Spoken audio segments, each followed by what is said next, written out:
The greatest, most powerful weapon that there is in existence, even more powerful than any physical weapon, is harmlessness. Harmlessness, which is what Gurdjieff is referring to, the being known as Ashiata Shiemash. Ashiata Shiemash as an infinitesimal point of light descended from above, messenger from above, because there was a need for it here on earth. In connection with the what Gurdjieff writes all through Beelzebub's tales to his grandson, that the chief particularity of three-brained beings here on the earth, due to abnormal circumstances and conditions of ordinary life here, is this situation of reciprocal destruction, this need, mechanical as it is, to destroy one another. So once in a while, a messenger, Jesus Christ is one of those messengers, messenger of the teaching of love. Ashiata Shiemash was a messenger before Jesus Christ.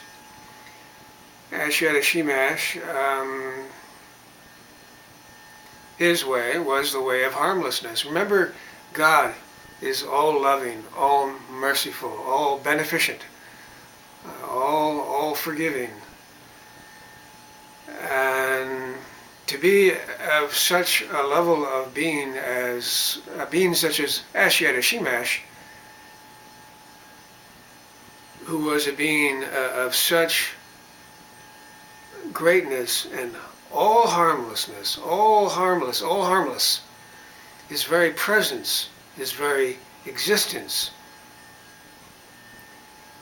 touched all other beings, and at the time of his existence, it affected the entire planet Earth, such that life actually became normal for a time. According to Gurdjieff, actual life on Earth became truly normal. And there wasn't all of this fighting back and forth. The reason for this can be seen in terms of laws of world creation and maintenance. God created the sacred laws, the law of three, Trimazzakamno, affirming, denying, and reconciling. The law of seven, the law of octaves, Heptapara Parshinuk, all right? The Mi-Fa interval, all of that. These sacred laws were set into motion, beginning at the level of the most holy Son Absolute, where God's world is such that there is no violence, all harmless, all merciful, all love, all forgiveness. So to be a being like Ashiata Shiemash, the closest thing to God that you can be on the earth,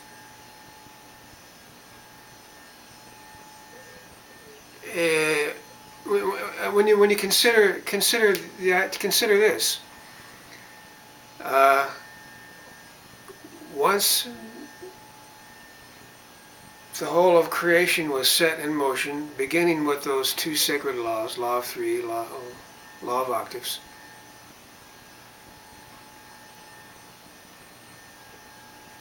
those levels of creation, second order, third order, fourth order, and so on, could not be interfered with by God. Everything was created in terms of choice. That beings ascending, evolving, arising, choose to evolve, choose to not evolve, choose to evolve, or choose to degenerate, choose to follow involutionary lines and want to be Lord and Master like a tyrant over everybody. Or be someone like an Ashiata Shiemash. The greatest is he, as Christ said, is he who serves, is the greatest servant. The greatest is he who serves most of all. The greatest is he who is the greatest servant.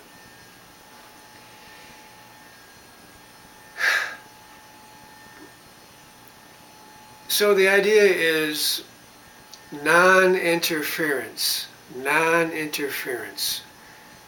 God cannot interfere with his creation once it began, according to the sacred laws, Trimazacabnal law of three, affirming, denying, and reconciling, and the law of octaves. Non-interference. So it is clear from this that that's what harmlessness is. Harmlessness is precisely that. Non-interference. Ashiata Shiemash was such a being of such a level of harmlessness that he was close to God, next to God, God who is all-loving, all-merciful, all-forgiving, all-beneficent, loving God. Ashiata Shiemash, being the closest to God himself, was all harmless.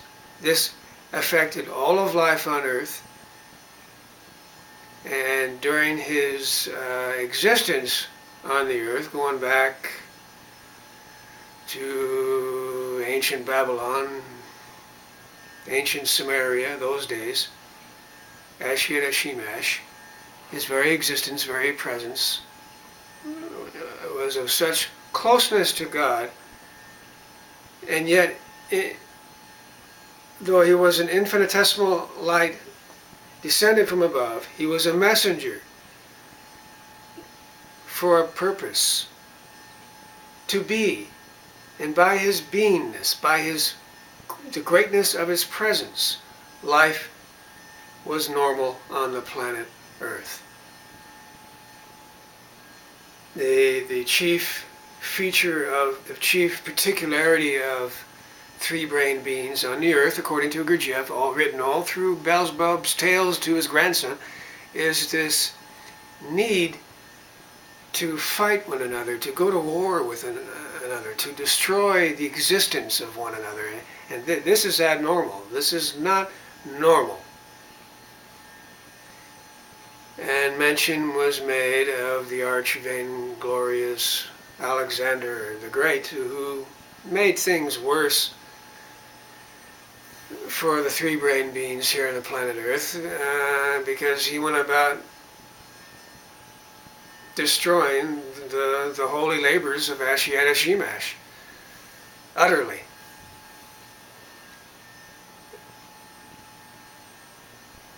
Thus, he was called by Gurdjieff the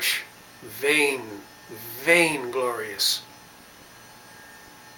Not such a good fellow as we are raised in public education to think that he is, Alexander the Great.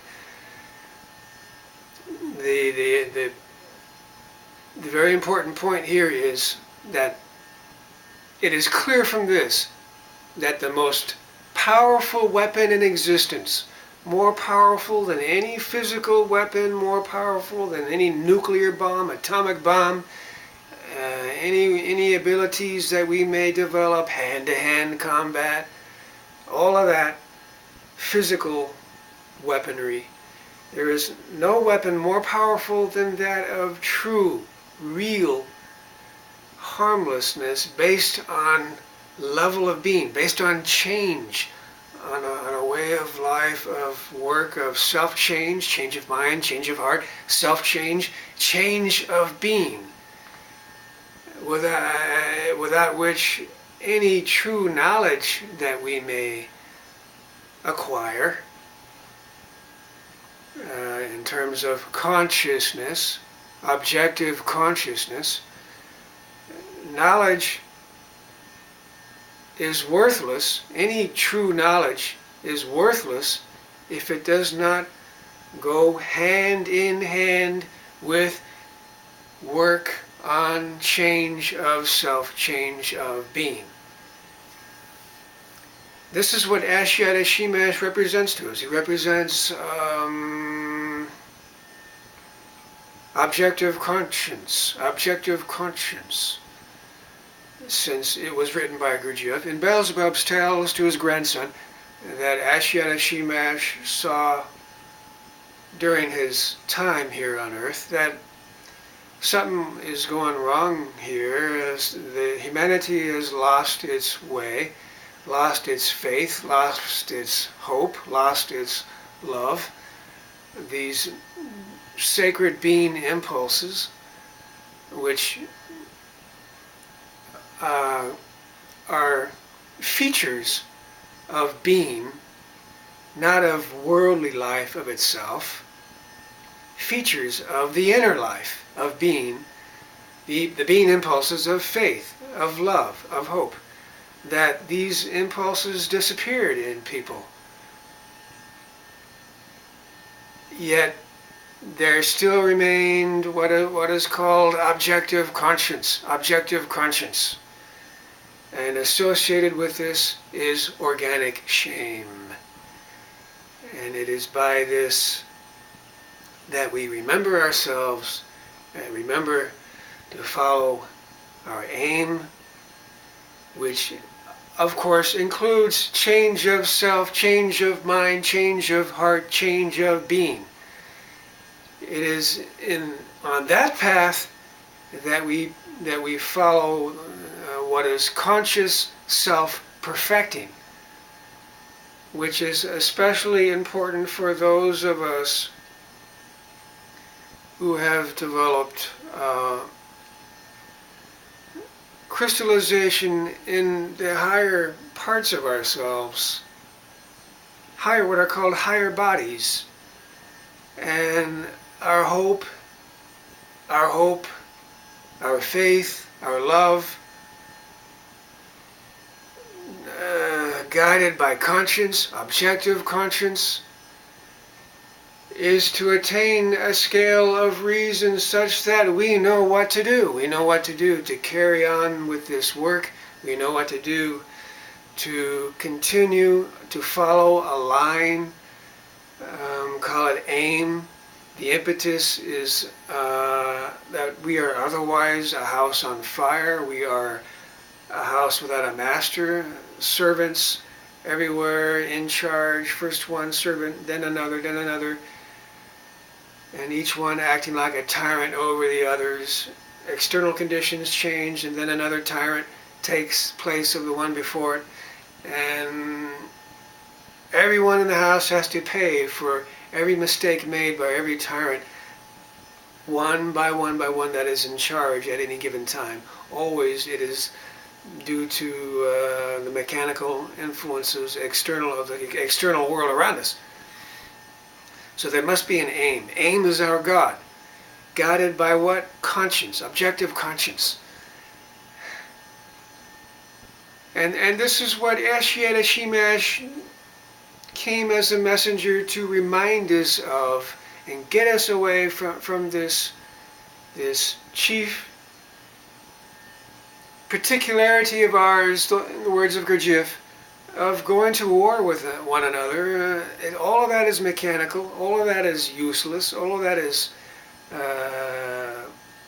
for no good purpose at all, to want to destroy each other. So the idea of harmlessness fits in with God in His most holy world of the Son Absolute. Non-interference. That's what harmlessness is. Non-interference. So we see in this, guided by this, a way for us to follow, to withdraw from overextending ourselves and getting involved in the world such that we are mechanically brushing up against each other and fighting each other for worldly gain, which things which have nothing to do with development of the inner self, the inner life. It is only being that is indestructible. It is only being that survives death and can ascend this insane life of itself, lunacy here on earth. All for nothing, dust to dust, and what good is it? And what does that tell us about pleasures of the body, right? That there's a rightness and a wrongness to that. It seems that most people live for pleasure as if there was nothing else to aim for and live for. Well, to hell with that. That doesn't get you anywhere. It just sends you back around again. What Ouspensky called recurrence. It's not even reincarnation, but coming around to the same old nothing, dust. Forget that.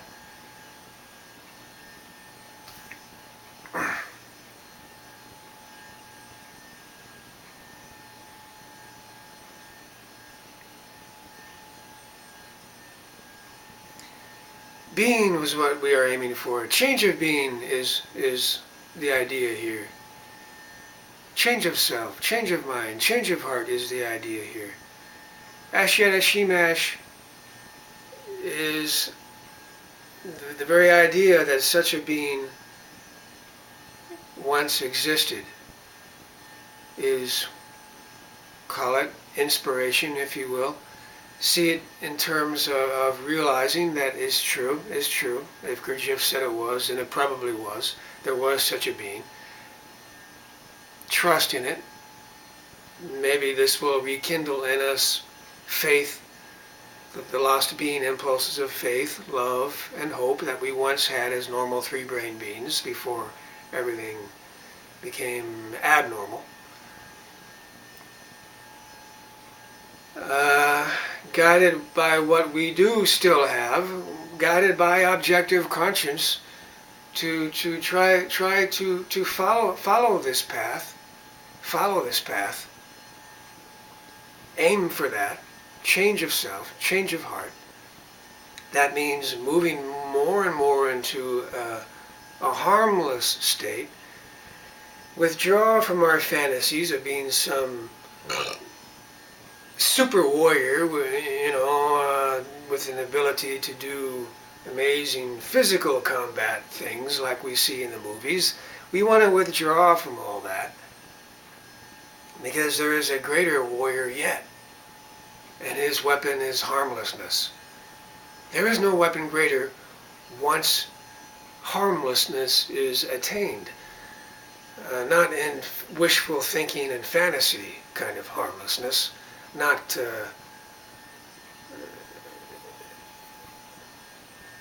harmlessness the way a socialist would see it, but it must be in terms of the real world, which is individual, the development of the individual, following a path of self-change, which is a path of change of being, which is a path of true self, real I, real individuality. It is being, only being, that can ascend and survive death, survive all of this insanity of physical world of itself, life on earth.